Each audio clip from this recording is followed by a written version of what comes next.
નમસ્કાર વિદ્યાર્થી મિત્રો, આજે ધોરણ 11 માં રસાયણ વિજ્ઞાનમાં જે આપણો ચેપ્ટર ચાલે છે, ચેપ્ટર નંબર 13 હાઇડ્રોકાર્બનમાં આલ્કાઇનનો એસિડિક ગુણધર્મનો આપણે અભ્યાસ કરીશું. વિદ્યાર્થી મિત્રો, અહીં જે આલ્કાઇન છે એ એસિડિક ગુણધર્મ ધરાવે છે. અહીં જોઈએ કે NaNH2A પ્રબળ બેઝ છે. આલ્કાઇન એ સોડિયમ ધાતુ સાથે પ્રક્રિયા કરી H2 વાયુ બનાવે છે. આલ્કીન અને આલ્કેન આવી પ્રક્રિયા આપતા નથી. વિદ્યાર્થી મિત્રો, ખાસ ધ્યાન આપજો, જે એસિડિક હોય એ બેઝ સાથે પ્રક્રિયા કરી શકે છે. આ ખાસ ધ્યાન આપજો વિદ્યાર્થી.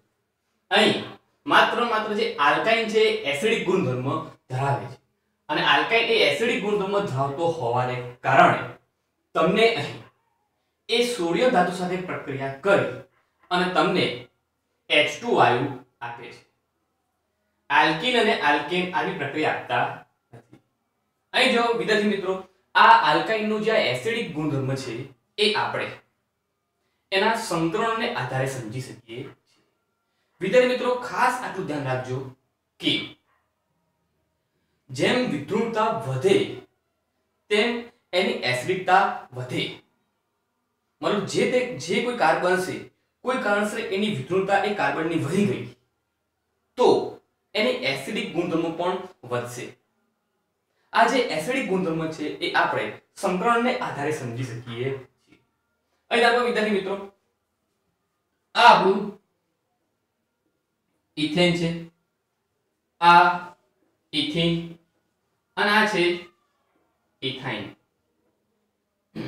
વિદ્યાર્થી મિત્રો, અહીં જે કાર્બનનું સંકરણ છે એ sp3 છે, અહીં જે કાર્બનનું સંકરણ છે sp2 છે અને અહીં જે કાર્બનનું સંકરણ છે એ sp છે.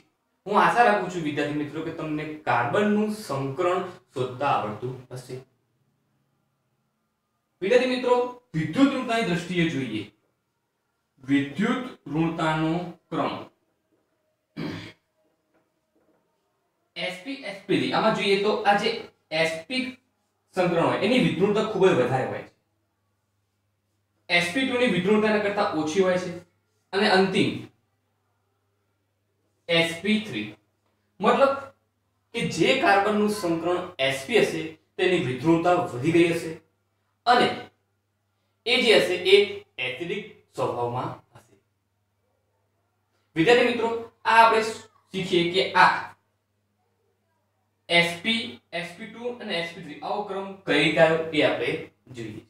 આગળ વધીએ આપણે.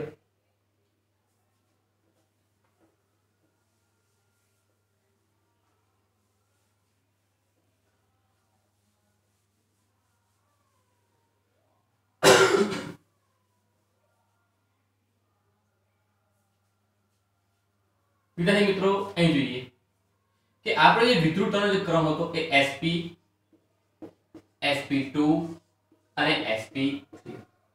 જેમ જેમ વિદ્રુતતા વધે, આ વિદ્રુતતાનો ક્રમ છે.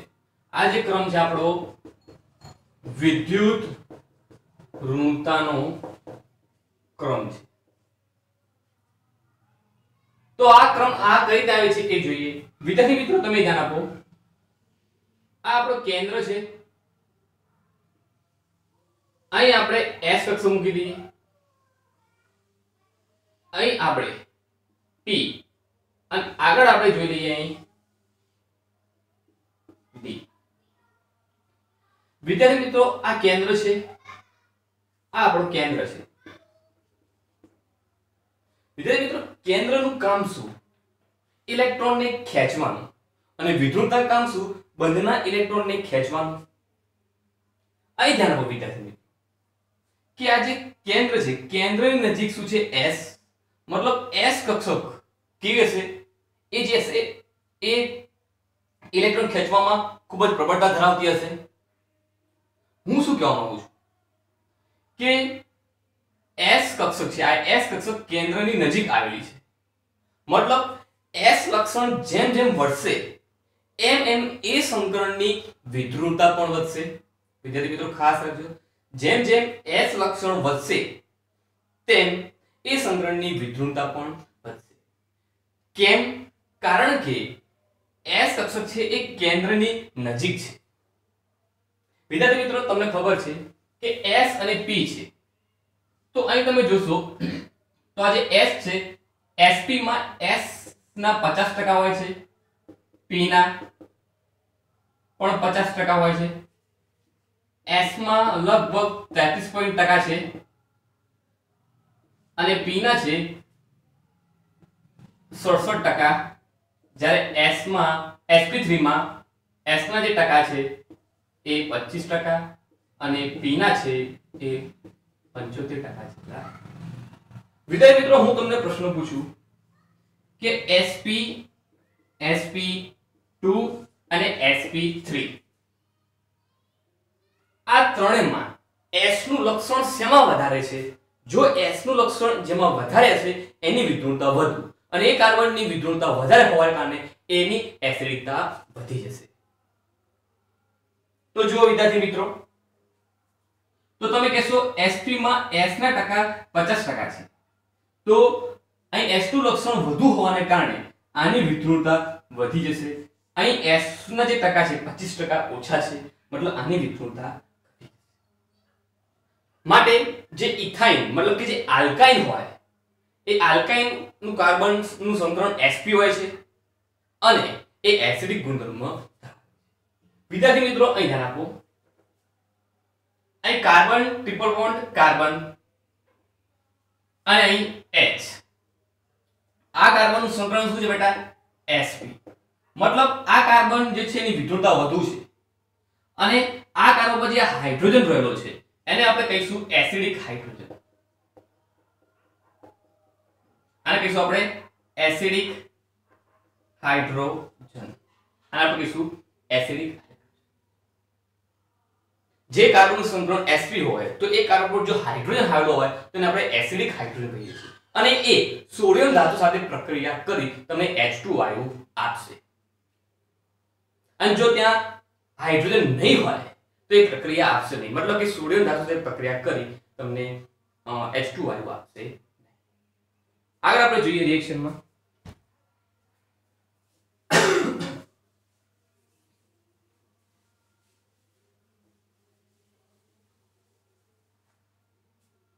વિદ્યાર્થી મિત્રો અહીં આપણે ઉદાહરણ લઈ લઈએ. C ટ્રિપલ બોન્ડ CH એની પ્રક્રિયા તમે સોડિયમ ધાતુ સાથે કરો વિદ્યાર્થી, તો તમે જો શું થાય. વિદ્યાર્થી મિત્રો આ કાર્બનનું જે સંકરણ છે sp છે અને આ કાર્બન ઉપર હાઇડ્રોજન આવેલો છે, મતલબ જે આ જે કાર્બન છે એની વિધૃતતા વધુ છે, કારણ કે આ કાર્બન ઉપર sp આ કાર્બનનું સંકરણ sp છે, મતલબ એની વિધૃતતા વધુ છે. એટલે આ કાર્બન પર જે હાઇડ્રોજન હાજર છે એ એસિડિક હાઇડ્રોજન. અને જે સોડિયમ ધાતુ હોય તો એ સોડિયમ ધાતુ ઇલેક્ટ્રોન આને આપે છે. દાખલા તરીકે આ કાર્બન તો અંશતઃ ઋણ ચાર્જ આવશે, અહીં અંશતઃ ધન આવશે, કારણ કે આ કાર્બનની વિધૃતતા વધુ હોવાને કારણે ઇલેક્ટ્રોન આ બાજુ ખેંચે છે, મતલબ અહીં અંશતઃ ધન ચાર્જ ને અંશતઃ.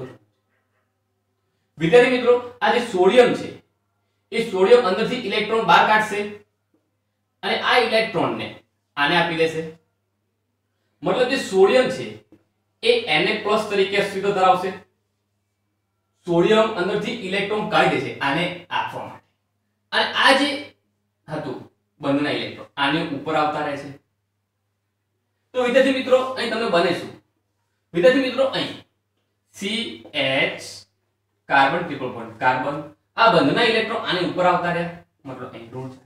અને જે H+ હતો, આ જે H+ હતો સોડિયમે આને ઇલેક્ટ્રોન આપી દીધો, સોડિયમે અંદરથી ઇલેક્ટ્રોન કાઢી અને આને આપી દીધો ઇલેક્ટ્રોન. સોડિયમે અંદરથી ઇલેક્ટ્રોન કાઢ્યો, મતલબ આ Na+, આ ઇલેક્ટ્રોન આને મળી ગયો, તો આ હાઇડ્રોજન બની. અને જે હાઇડ્રોજન છે એ કયા સ્વરૂપે અસ્તિત્વ ધરાવે છે? H2, મતલબ એક વિપત આપણે ખબર પડી કે H2 વાયુ છૂટો પડશે.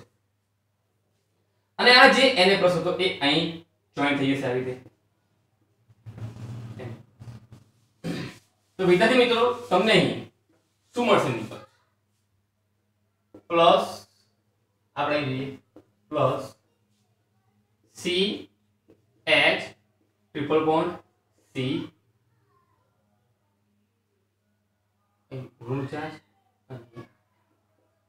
આને આપણે કહીએ છીએ મોનોસોડિયમ ઇથિનાઇલ મોનોસોડિયમ ઇથિનાઇલ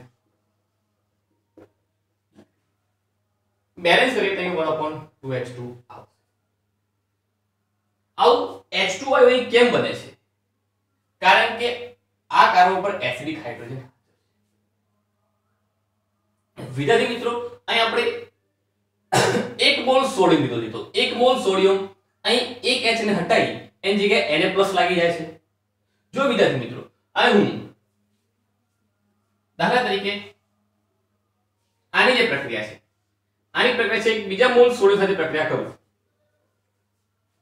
આની જ પ્રક્રિયા હું બીજા મોલ સોડિયમ સાથે પ્રક્રિયા કરું કેમ કારણ કે આ કાર્બનનું સંકરણ sp છે અહીં એક બીજો હાઇડ્રોજન એસિડિક હાઇડ્રોજન હાજર છે એ પણ H+ સ્વરૂપ હટી ત્યાં Na+ લાગી છે તો અહીંયા આપણે જોઈશું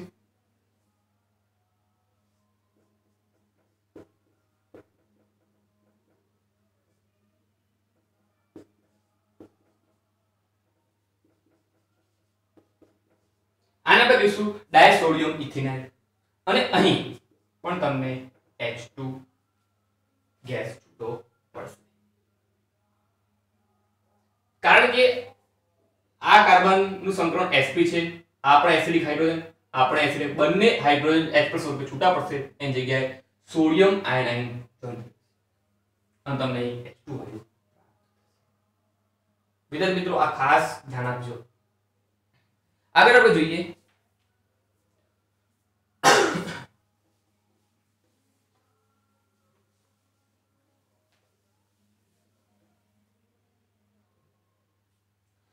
વિદ્યાર્થી મિત્રો અહીં ધ્યાન આપો આપણે હવે જો આવું કંઈક આપી દે અહીં આપણે જોઈએ કે ક્વેશ્ચન લઈ લઈએ કે બ્યુટ 1 આયન અને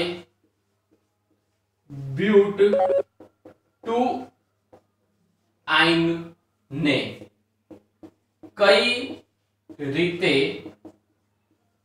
અલગ પારખશો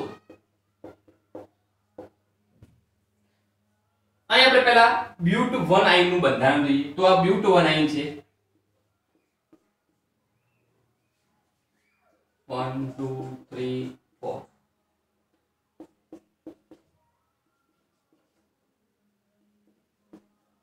આપણો છે બ્યુટ 1 આયન બ્યુટ 1 આયન બીજો આપણો છે બ્યુટ 2 આયન આપણે દોરીએ આપણો છે બ્યુટ 2 આયન બ્યુટ 2 આયન વિદ્યાર્થી મિત્રો જો કાર્બનનું સંકરણ sp હોય તો એની વિદ્રુપતા વધુ હોય પણ એ જો કાર્બન પર હાઇડ્રોજન હાજર હોય તેને આપણે એસિડિક હાઇડ્રોજન કહીએ છીએ અને આ એસિડિક હાઇડ્રોજન એ સોડિયમ ધાતુ સાથે પ્રક્રિયા કરીને તમને H2 વાયુ આપે છે અને જો કાર્બનનું સંકરણ sp હોય પણ એની પર હાઇડ્રોજન હાજર ના હોય मतलब एसिडिक हाइड्रोजन हाजर ना हो कारण के हाइड्रोजन हाजर नहीं हो तो एसिडिक हाइड्रोजन की कोई बात ज नहीं आती तो त्या प्रक्रिया नहीं થાય અહીં જો આ જે કાર્બન છે આ કાર્બનનું સંકરણ sp છે આ કાર્બન ઉપર હાઇડ્રોજન હાજર છે मतलब एसिडिक हाइड्रोजन हाजर છે તો એ સોડિયમ ધાતુ સાથે પ્રક્રિયા કરી તમને અહીં H2 વાયુ આપશે H2 વાયુ આપશે કારણ કે અહીં કાર્બન સંકરણ sp છે અને અહીં એસિડિક હાઇડ્રોજન છે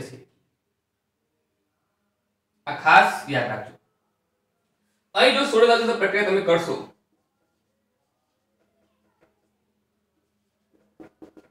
અહીં સોડિયમ ધાતુ સાથે પ્રક્રિયા કરશો તો આ કાર્બનનું સંકરણ શું છે બેટા sp આ કાર્બન સંકરણ sp આ કાર્બન સંકરણ sp છે ખરી પણ એની ઉપર એસિડિક હાઇડ્રોજન હાજર નથી मतलब કે અહીં તમે દેખો આ કાર્બનનું સંકરણ sp છે પણ અહીં હાઇડ્રોજન હાજર નથી. આ કાર્બન સંકરણ sp છે પણ હાઇડ્રોજન હાજર નથી. મતલબ આ જે છે એ 16 સાથે પ્રક્રિયા કરી અને પ્રક્રિયા નહીં કરે અને પ્રક્રિયા નહીં કરે તો H2 વાયુ પણ આપશે અહીં પ્રક્રિયા. મતલબ કે but1 આયનની 16 સાથે પ્રક્રિયા કરશો તો હાઇડ્રોજન વાયુ મળશે, જ્યારે but2 આયનની 16 સાથે પ્રક્રિયા તમે કરશો તો હાઇડ્રોજન વાયુ મળશે નહીં. બંને આ રીતે તમે અલગ પારખી શકો છો. વિદ્યાર્થી મિત્રો,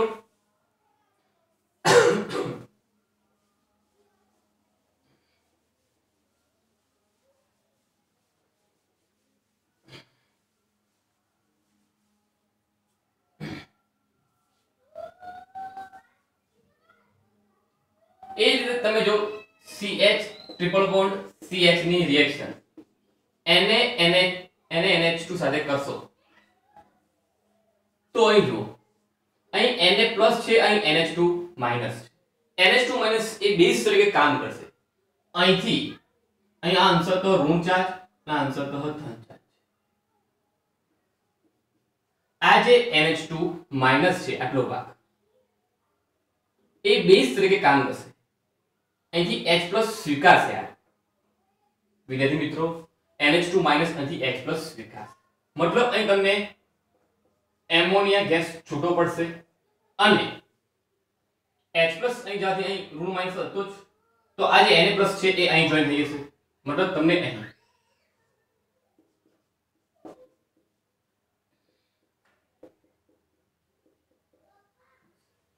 આમાં પણ સેમ કેસ આવે છે વિદ્યાર્થી મિત્રો કે અહીં આ કાર્બન સંકરણ sp હોય પણ આમાં હાઇડ્રોજન હાજર હોવો જોઈએ. sp કાર્બનનું સંકરણ હોય પણ હાઇડ્રોજન હાજર હશે તો જ અહીં એમોનિયા ગેસ છૂટો પડશે, બાકી એમોનિયા ગેસ છૂટો પડશે નહીં.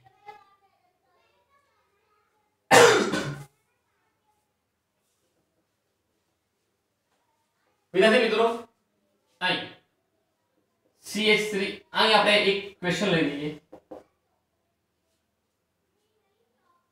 H C triple bond C H 1 2 C H triple bond C H અહીં આપણે CH3 મૂકી દઈએ. ત્રીજું આપણે C triple bond C CH3 C CH3 એસિડિકતાના ક્રમમાં અને આપણે એસિડિકતાના ક્રમમાં ગોઠવવાનું છે. વિદ્યાર્થી મિત્રો, અહીં ધ્યાન આપો.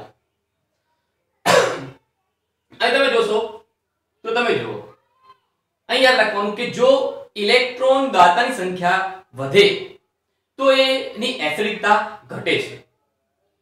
વિદ્યાર્થી મિત્રો, ફરીથી કહું છું, જો ઇલેક્ટ્રોન દાતાની સંખ્યા વધે તો એની એસિડિકતા ઘટે. જેમ કે મિથાઇલ અને ઇથાઇલ ગ્રુપ એ ઇલેક્ટ્રોન દાતા સમૂહ છે, તો એ જે આલ્કાઇન હશે એની એસિડિકતામાં ઘટાડો કરશે. અહીં તમે જો, અહીં કાર્બનનું સંકરણ sp છે, અહીં કાર્બનનું સંકરણ sp છે. મતલબ આ એસિડિક છે, આ પણ એસિડિક હશે, આ પણ એસિડિક હશે, પણ એની એસિડિકતાનો ક્રમ આપણે કઈ રીતે નક્કી કરીશું? અહીં H અને અહીં H છે, ઇલેક્ટ્રોન દાતા સમૂહ નથી. હવે અહીં CH3 છે, એક ઇલેક્ટ્રોન દાતા સમૂહ આવતો હોય. વિદ્યાર્થી મિત્રો, ઇલેક્ટ્રોન દાતા સમૂહ હોય એ ઇલેક્ટ્રોનને આવી રીતે આ બાજુ દાન કરે. ઇલેક્ટ્રોન દાતા સમૂહ આમ ઇલેક્ટ્રોન આપશે, ઇલેક્ટ્રોન આપશે, ઇલેક્ટ્રોન આપશે. તમને ખબર છે અહીં અંશતઃ ઋણ ચાર્જ, અહીં અંશતઃ ધન ચાર્જ હોય છે. કેમ? કારણ કે આ કાર્બનનું સંકરણ sp છે અને એની વિદ્યુતતા વધારે હોવાને કારણે આ બંનેમાં ઇલેક્ટ્રોન પોતાની તરફ ખેંચે, એટલે અંશતઃ ઋણ ચાર્જ અને અંશતઃ. મિથાઇલ ગ્રુપ ઇલેક્ટ્રોન દાતા હોવાને કારણે ઇલેક્ટ્રોન આપશે, ઇલેક્ટ્રોન આપશે. મતલબ કે આ જે ઋણ ચાર્જ છે વધી જશે. મતલબ આ જે ઋણ ચાર્જ છે અહીં ઋણ ચાર્જ છે, મતલબ અહીં ઇલેક્ટ્રોનની ઘનતામાં વધારો થશે અને એ ઇલેક્ટ્રોન ઘનતામાં વધારો થતો હોવાને કારણે એ H+ ને પકડી રાખશે, એને H+ સ્વરૂપે જવા દેશે નહીં, H+ ને પકડી રાખશે. વિદ્યાર્થીઓ, જે H+ ફટાફટ આપે એને આપણે સારો એસિડિક કહીએ. આ કેસમાં શું થાય છે, મિથાઇલ ગ્રુપ ઇલેક્ટ્રોન દાતા હોવાને કારણે અહીં ઋણ ચાર્જ વધતું હોવાને કારણે આ H+ ને પકડી રાખશે, એને H+ સ્વરૂપે નહીં જવા દે. મતલબ આના કરતા આની એસિડિકતા ઘટી જશે, કારણ ઇલેક્ટ્રોન દાતા છે. અહીં ઋણ ચાર્જ વધી ગયો, H+ ને અહીં બે મિથાઇલ ગ્રુપ છે.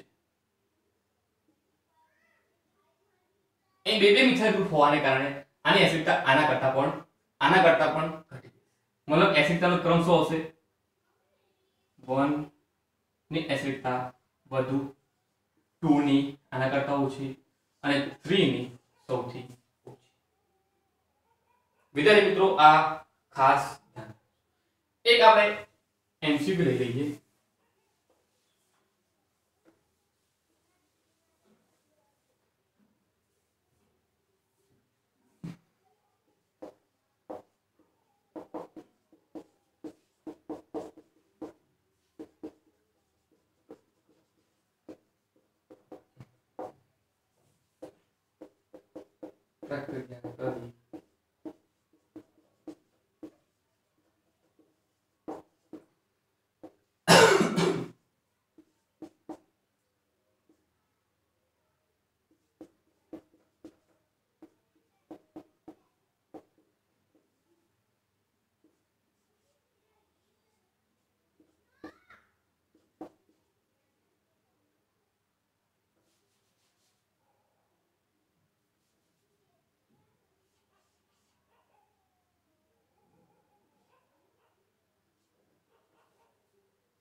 વિદ્યાર્થી મિત્રો, મેં તમને કીધું એક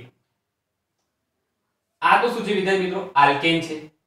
આલ્કેન હોવાને કારણે એ જે છે એ સોડિયમ ધાતુ કે Na સાથે પ્રક્રિયા કરશે નહીં. અહીં કાર્બન ટ્રિપલ બોન્ડ કાર્બન છે, પણ આ કાર્બનનું સંગ્રહ પણ sp છે, પણ એની ઉપર એસિડિક હાઇડ્રોજન ન હોવાને કારણે એ Na સાથે પ્રક્રિયા નહીં કરે, મતલબ એમોનિયા વાયુ નહીં આપે. તો આ પણ નહીં આપે. આ તો વિદ્યાર્થી મિત્રો આલ્કેન છે, તો આ નહીં આપે. આ C માં તમે જો આલ્કાઇન છે, મતલબ એમોનિયા વાયુ આપવાની સંભાવના છે. હવે ફાઇનલ આપણે કરીએ તો આ કાર્બન ઉપર H હાજર છે, આ કાર્બન ઉપર H અહીં હાજર છે. એસિડિક હાઇડ્રોજન હાજર હોવાને કારણે એ Na સાથે પ્રક્રિયા કરી તમને શું આપશે, એમોનિયા ગેસ આપશે. તો જવાબ શું આપશે, આ નહીં આવે, આ પણ નહીં આવે, અને જવાબ આવશે. વિદ્યાર્થી મિત્રો, એક બીજો એમસીક્યુ લઈ લઈએ.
વિદ્યાર્થી મિત્રો, આ એક એમસીક્યુ આપ્યું છે આલ્કાઇનના એસિડિક ગુણ, તો આ પ્રમાણે તમે આને સોલ્વ કરવાનો પ્રયત્ન કરજો.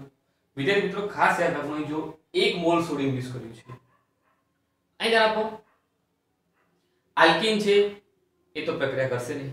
તો હવે સમજી જાઓ કે જવાબ શું હશે. આમાં તમે ખાસ ધ્યાન. Thank you.